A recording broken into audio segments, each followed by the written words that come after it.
കാണുന്ന നമ്മുടെ കാഴ്ചപ്പാടാണ് സർ ഒരാളെ തെറ്റുകാരനാക്കുന്നതും തെറ്റുകാരനല്ലാതാക്കുന്നതും. അയാളുടെ മാനസികാവസ്ഥ മനസ്സിലാക്കാൻ നമ്മൾ പലപ്പോഴും മറന്നുപോകും. എനിക്കും വ്യക്തിപരമായ അത്തരത്തിലൊരു അനുഭവമുണ്ട്.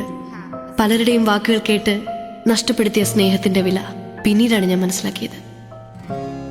അതന്നും എന്നും എന്റെ വേദനയാണ്. ഒരാളെ കുറ്റപ്പെടുത്തുമ്പോൾ അവനെ തെറ്റുകാരനാക്കിയ സാഹചര്യം അത് നമ്മൾ ഓർക്കാറില്ല. അല്ലെങ്കിൽ അവന്റെ കുറ്റബോധം അത് നമ്മൾ കാണാറില്ല. ഒരു നിമിഷത്തിൽ പറ്റിപ്പോയ തെറ്റിന്റെ പേരിലോ തെറ്റിദ്ധാരണയുടെ പേരിലോ നമ്മളെ സ്നേഹിക്കുന്ന ഒരാളെ നഷ്ടപ്പെടുത്തിയാൽ അതായിരിക്കും നമ്മുടെ ജീവിതത്തിലെ ഏറ്റവും വലിയ ദുരന്തം.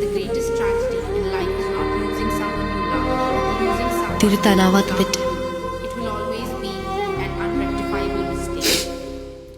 തെറ്റുപറ്റുന്നത് മാനുഷികമാണ്, പക്ഷേ ക്ഷമിക്കുന്നതാണ് ദൈവികം. To err is human, to forgive is divine.